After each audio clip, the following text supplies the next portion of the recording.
Crucifix! Where's that blacksmith?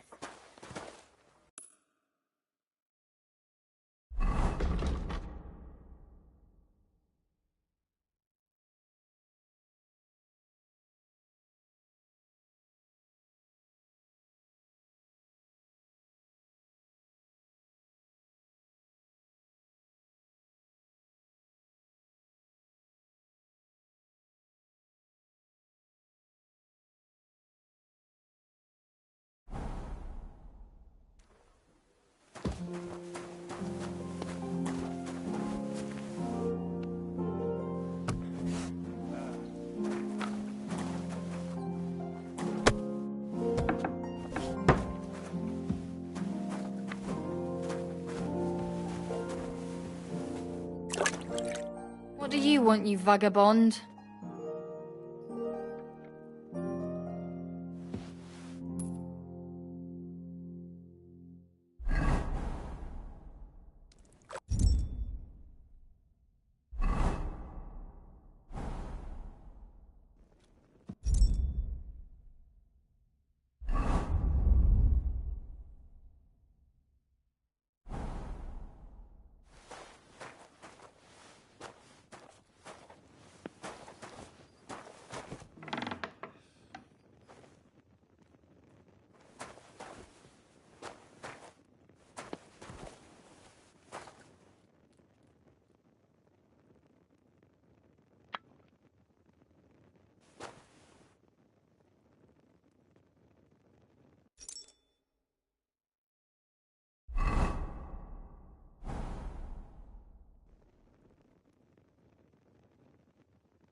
Where are you going?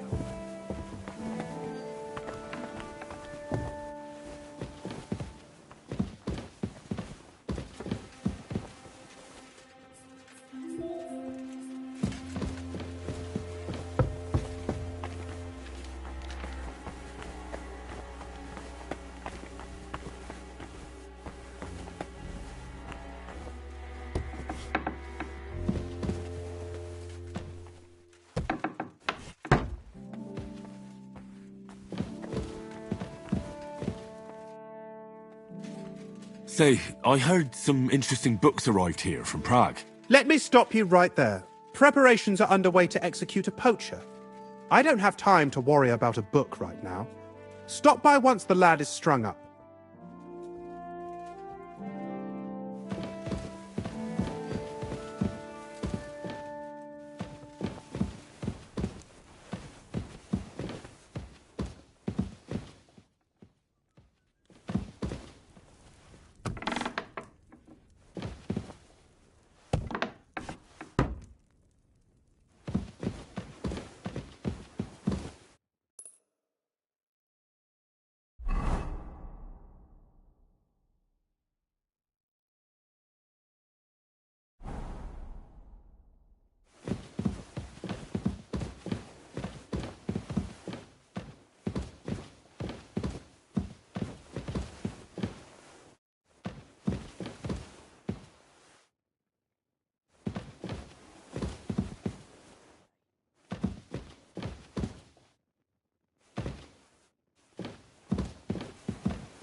first bell. Another 11 to go.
Now you'll see that crime doesn't pay!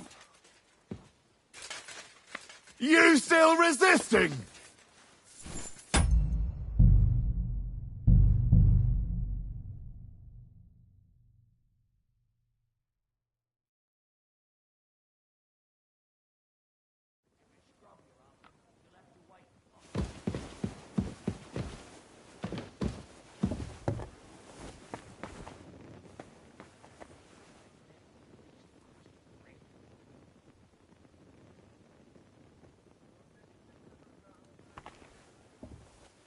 Don't even look at the stairs. I'm sorry.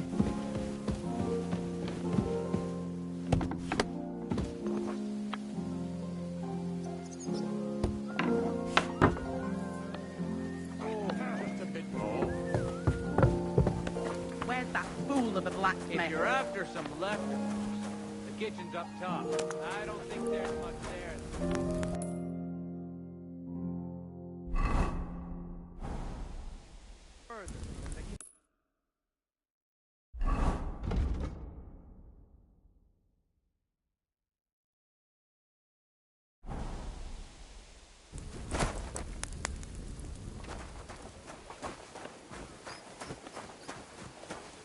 Where's that fool of a blacksmith?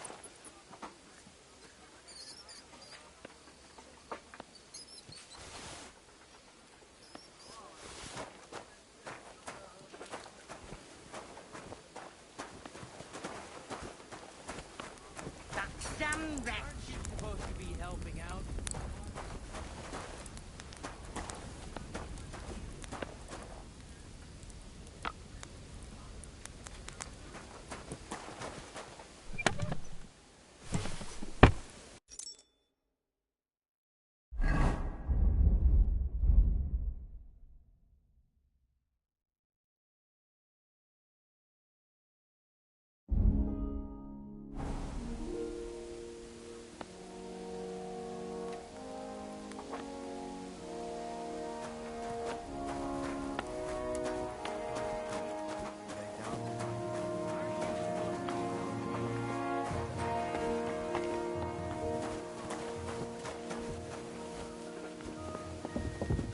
Hey, you're not allowed here.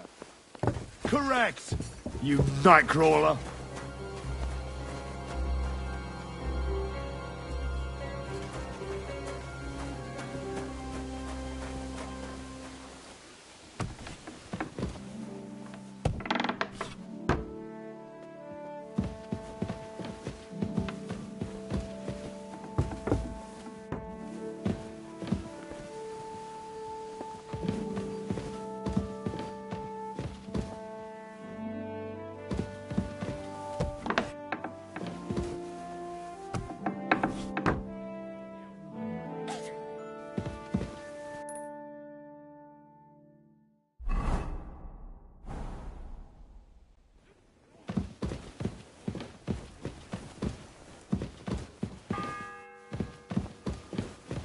The second toll for Hans.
The third toll.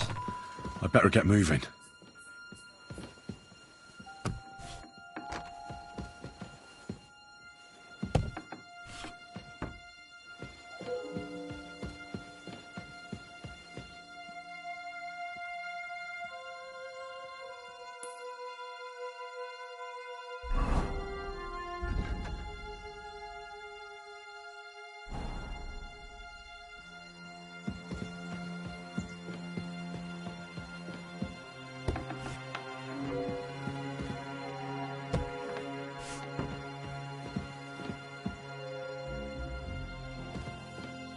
Who's that creeping around?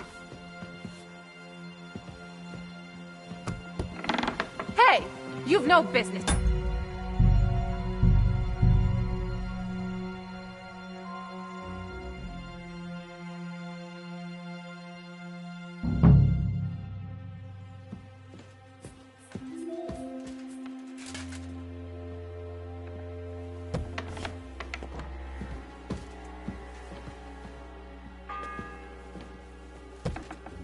The third toll. I better get moving.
Hey!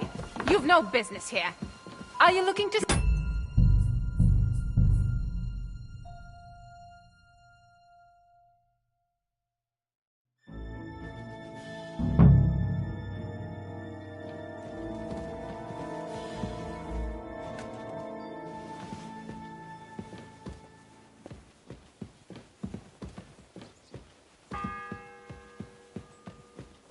The third toll. I better get moving.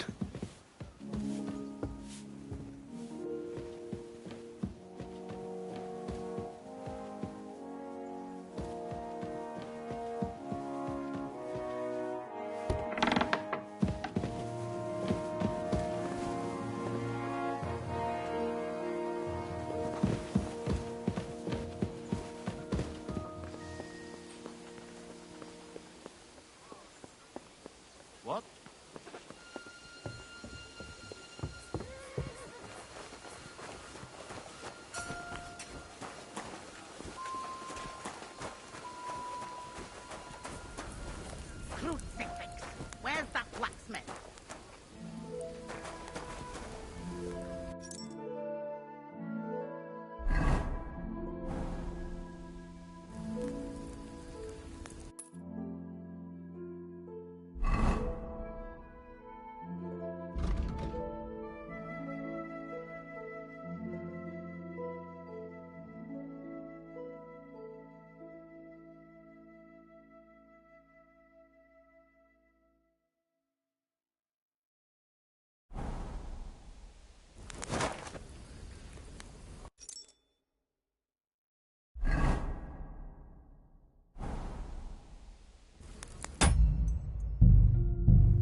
The third toll.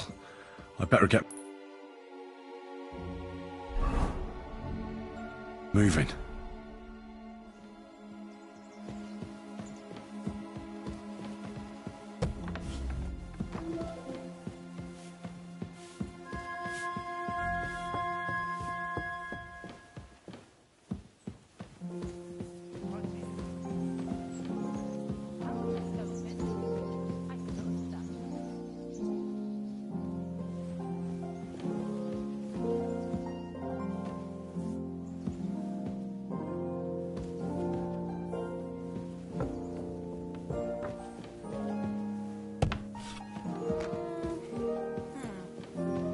Could have been a draft.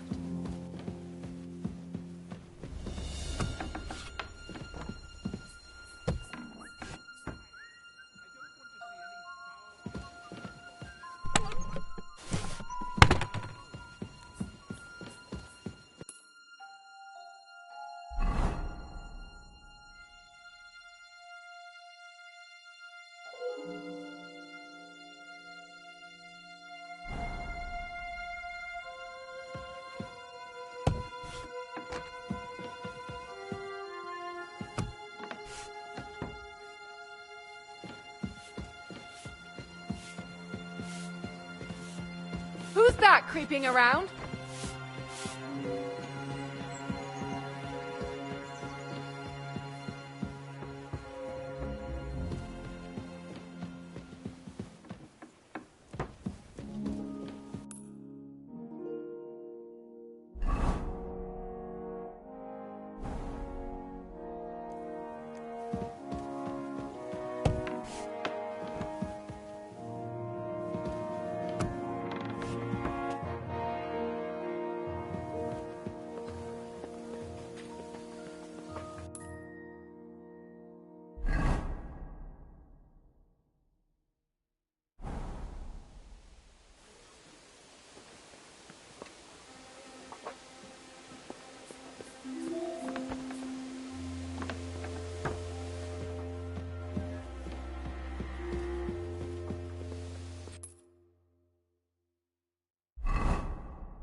fourth bell.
What's the matter?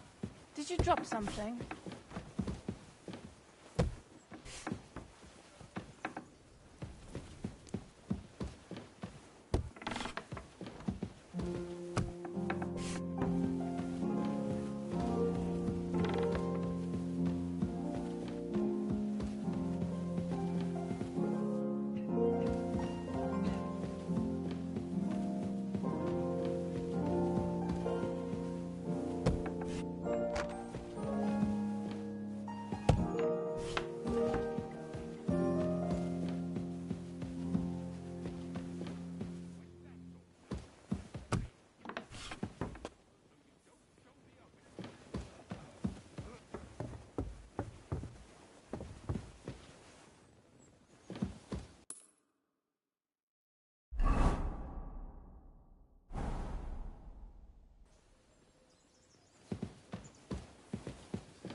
No, please. The bell's ringing for Hans the fifth time.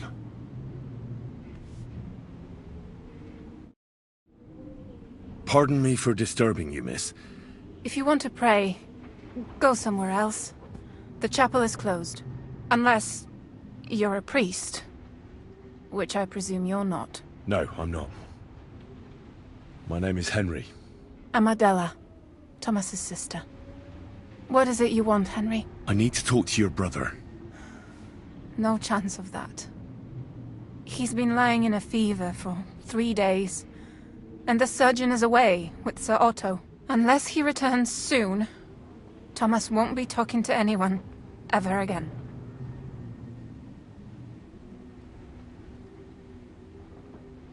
What actually happened to him? They were attacked by bandits by the pond. His mare, Arrow, brought him home. He was completely out of it. And little wonder, the way he was hacked up. If the surgeon was here, he'd be in his care. Some of his wounds have healed, but now he has a fever. He's been bedridden for 3 days. I'm sorry. I heard that your brother is lying in a fever, so I brought something for him that might help. Really? I don't know what to say. And I was against dragging Thomas to the chapel. I felt it would only burden him more. God moves in mysterious ways. We ought to administer it to him quickly. Yes, of course.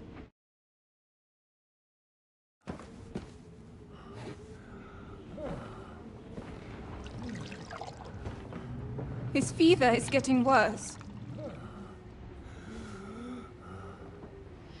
If this doesn't work, I don't think he'll last long.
These days we have all sorts of vagabonds, drifters, outlaws and bandits roaming the country.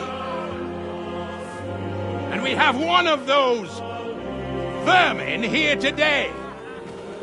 A fella called Hans, who is clearly not right in the head.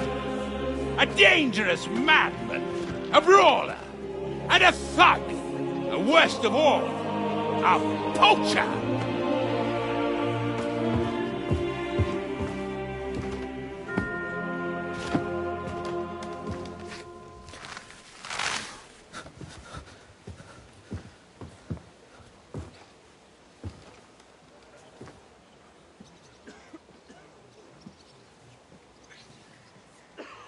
And so, for the damages he caused to our dear Lord Otto von Berghoff, he is sentenced to be hanged by the neck until dead! Stop! You can't execute this man. He's a noble. Captain Thomas here will testify that we're messengers from Ratoy. What is this nonsense, for Christ's sake? It's true. I am Sir Hans Capon of Perkstein. Deal with it, for God's sake! But, sir, the captain! Captain Thomas has a fever. He's clearly delirious. Seize them immediately. You can't do this! I am a nobleman, you hear? A noble! Get your hands off me! You can't do this!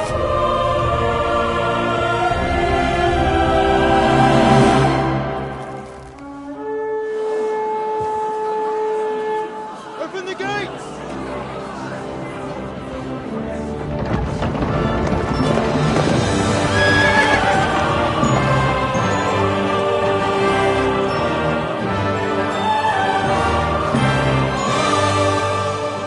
My lord.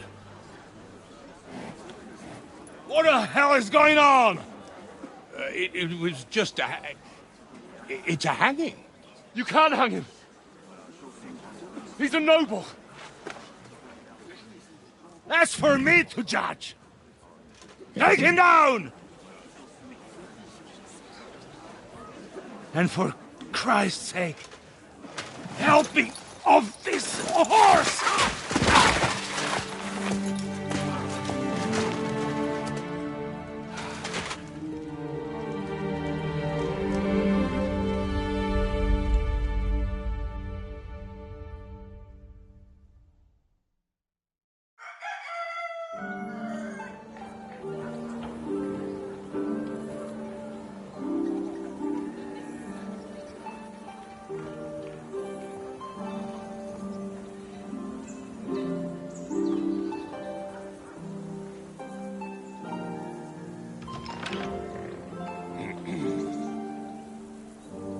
You may enter. His lordship is expecting you.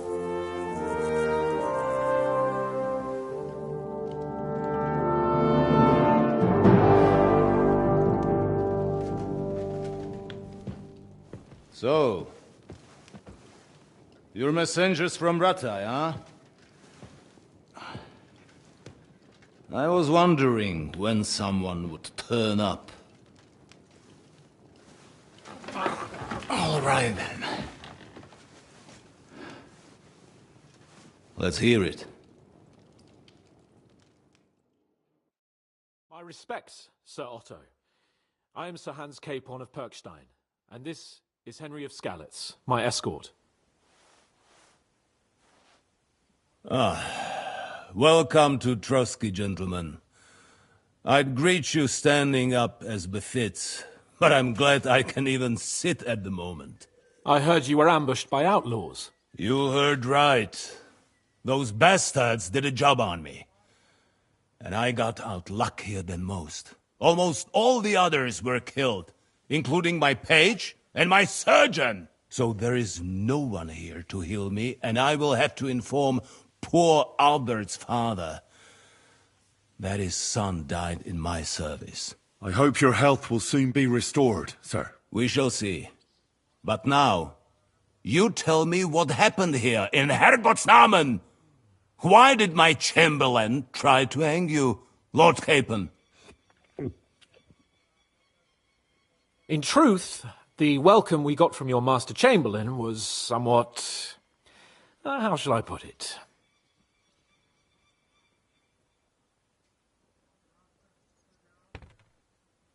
Your Chamberlain's welcome was appropriate enough, considering our appearance, the situation in your domain, and your orders, sir.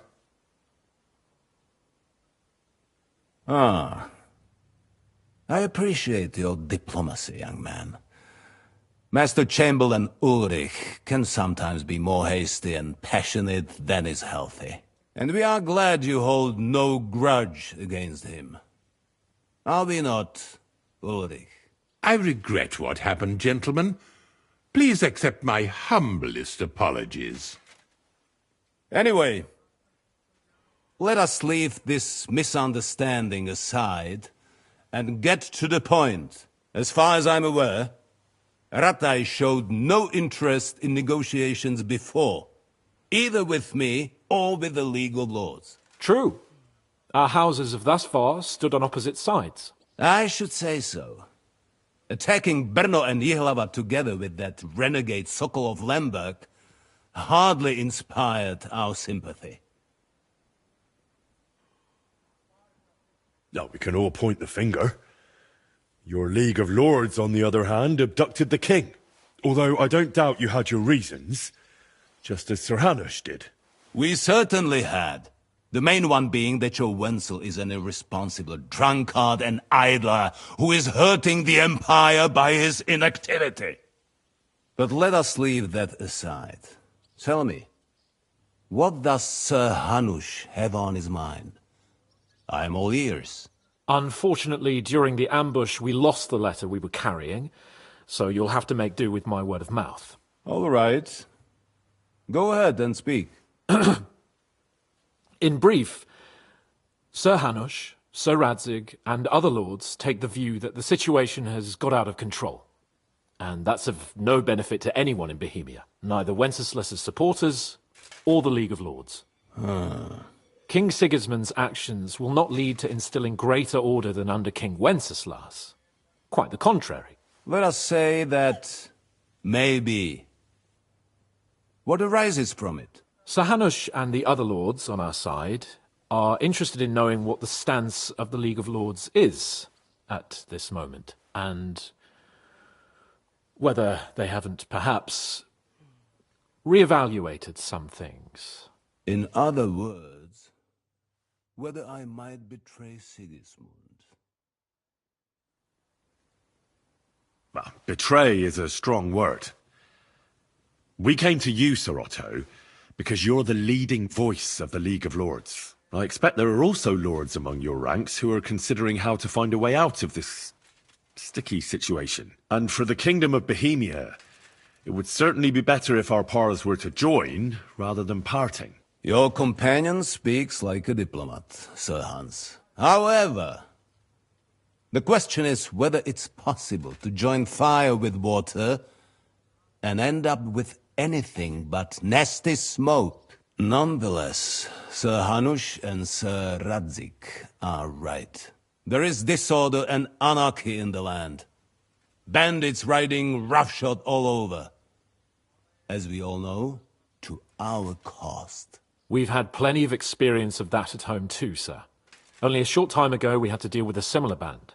Then you will surely understand that before I begin debating who would be the better king, I must sweep my own doorstep. Only I'm damned if I know how to do that, since those bastards have wiped out half of my garrison, including my captain. If I may be so bold, sir, you're not the only one. We also have a score to settle with them, so Henry and I will gladly help you. Is that so? Now that is what I call the words of a knight, Sir Hans. Right now, we've got a common enemy, so we have common interests, too. So then, sir, may we be of assistance to you? Indeed, you may. Perhaps in the end we may really find some common ground. I need to muster sufficient reserves to deal with those outlaws once and for all. I'm summoning my vassals here to Trotsky. And since I don't have many men left to send as messengers, I will gladly accept your help. Just say the word, sir.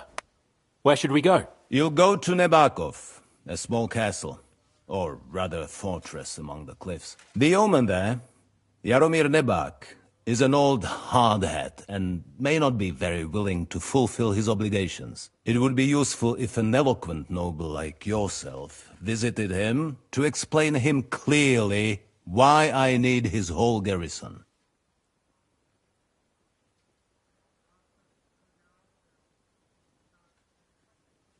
Is that all, sir? It's no simple task.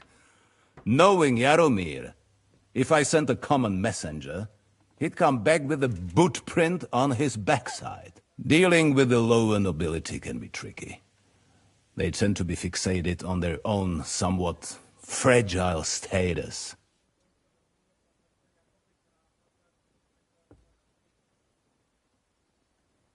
Who is this Lord Nebak?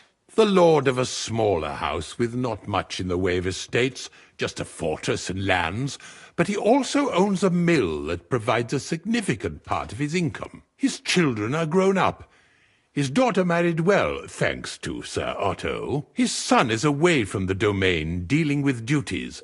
Sir Otto helped him to acquire an official position. In short, the House of Nebak is more than beholden to Sir Otto for his magnanimous help and support. Thank you, Ulrich. Nevertheless, I suspect Jaromir will not be keen to charge into battle. But that is of little consequence. He has a few good men who will be useful. That will do us. If he delivers, I will regard his obligation as fulfilled. What should we do if he's unwilling to heed what we say? His house has always been loyal to mine. And it has always been more than worth their while. So tell him that I would like it to remain so. I do not expect any great obstacles, but it would be wise to show Sir Jaromir respect by sending him someone of status. He will take his time over being persuaded, and then concur, as he always has done. I'll get to him somehow, sir. I expect nothing less from you. Is the route safe? As I said, the fortress is in the wilderness amongst the cliffs. There are many places where outlaws may be hiding, so watch out. Don't worry, sir. I have Henry here by my side for such situations. We'll take care of it, sir. Count on us. All right. We'll head out as soon as possible. Let's not delay our diplomatic mission unnecessarily. Very well. I think that is all for now. The Chamberlain will show you where you can put your heads down, and he will supply you with horses. And once we have resolved this little digression, we shall talk about your own mission. Thank you, sir. May I ask something, Sir Otto? Oh. Ask away, young man. When you were ambushed, did you see those bandits? Would you recognize any of them? Henry, don't start with that again. Why do you ask? The thing is, when we were ambushed, I believe I saw among them one of the men we ran up against at home. Oh. What did he look like? Do you know his name? He's called Istvan Toth, a Hungarian noble. He wears black armor. A stocky fella, around 40. I've already told you that's nonsense. How would he be here? You only saw him from a distance, from behind. You're imagining it. And why does this Toth interest you, young man? He was the leader of a band that made trouble for us in Sasau. And he has something that belongs to me. Ah, interesting. Interesting. But I must disappoint you. I saw no one of that description. Thank you, sir. And sorry. I had to ask. I understand. And now I shall entrust you to the care of Ulrich here. And I shall look forward to the good tidings you bring me from Nebakov. Go with God, gentlemen. Thank you for everything, sir. The Lord be with you. There will be time enough yet for social niceties.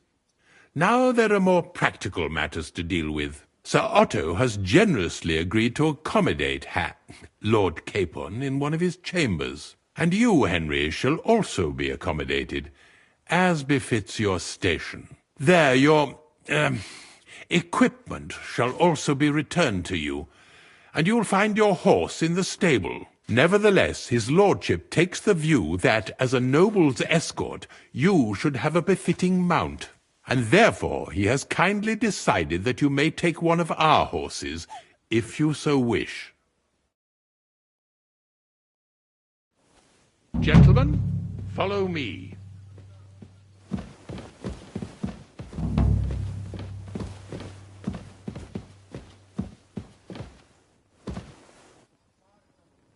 So, Sir Hans, allow me to... Hold on, Sir Ulrich. If you think everything is settled between us, and we're going to act like nothing happened, then you're mistaken. Sir? You were going to have me executed a short while ago.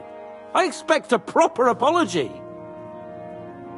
Then please accept my apology once more, sir.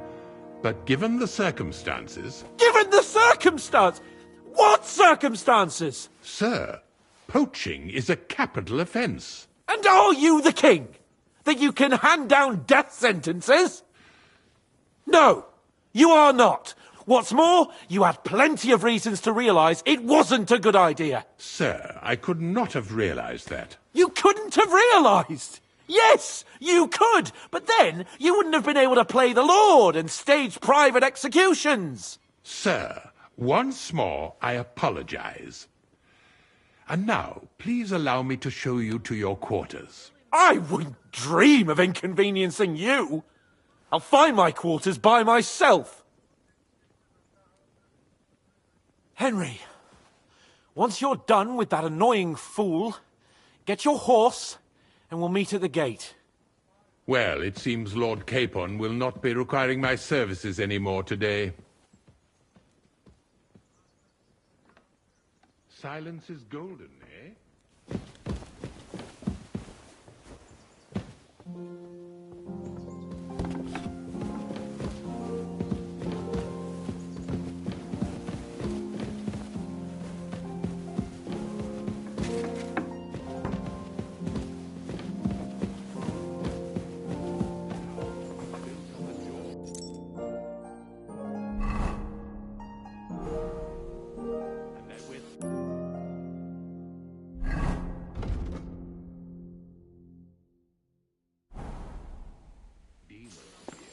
Don't believe a word of it. It's just idle talk to excuse the servants' laziness and incompetence. It's demanding enough keeping everything here running smoothly without any of that. It requires a man of exceptional qualities and talents. By the way, this place is a maze for strangers. It's very easy to get lost. What was it I wanted?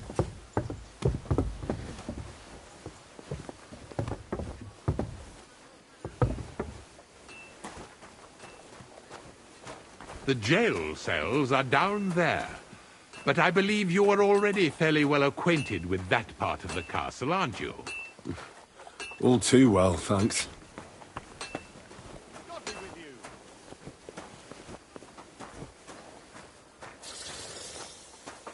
You silly doggy.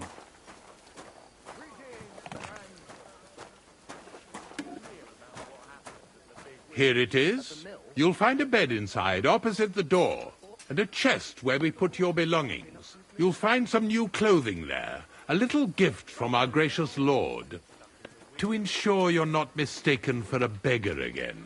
Once you're settled in and properly dressed, stop by the stables. They're beyond the gate, down the path. Ask for Kabat.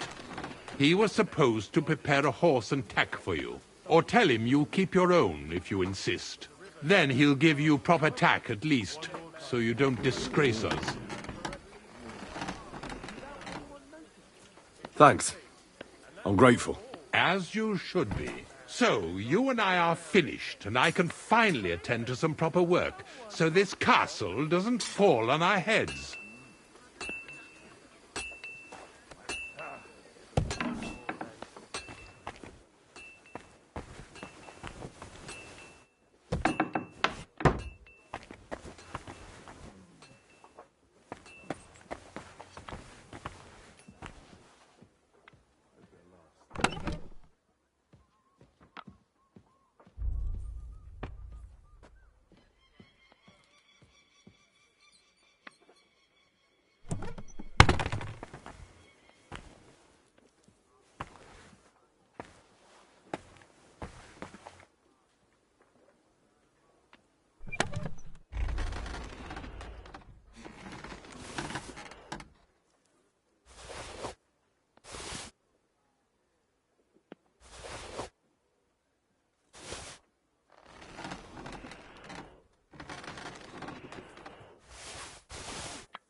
be?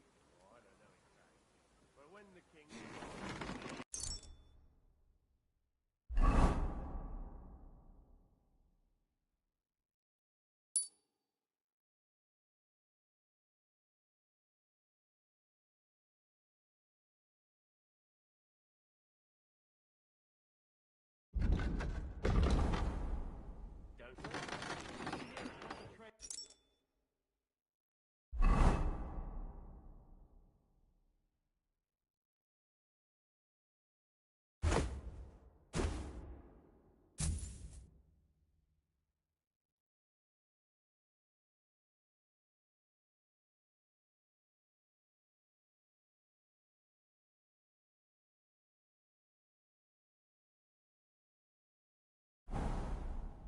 Any chance? I come to think of it. Him who told me.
God be with you. And with you?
Doggy, good boy. Some vagabond. And get this, Nerabushka says he's in the water at least a week, judging by the state of his body. So what?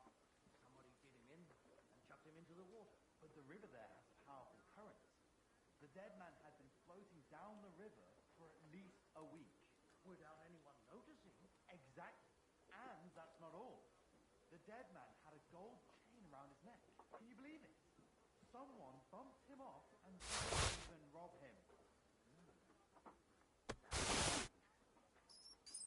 Something devilish was involved. You don't see something like that every day.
What a nice day.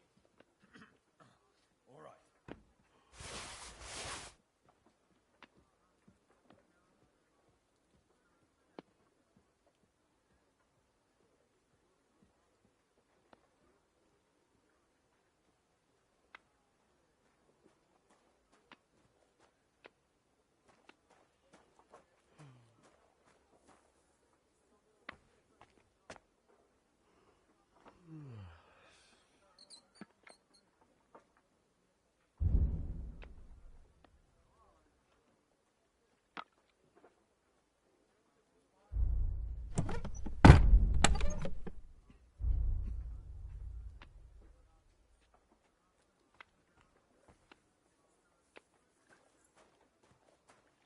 Jesus Christ be praised.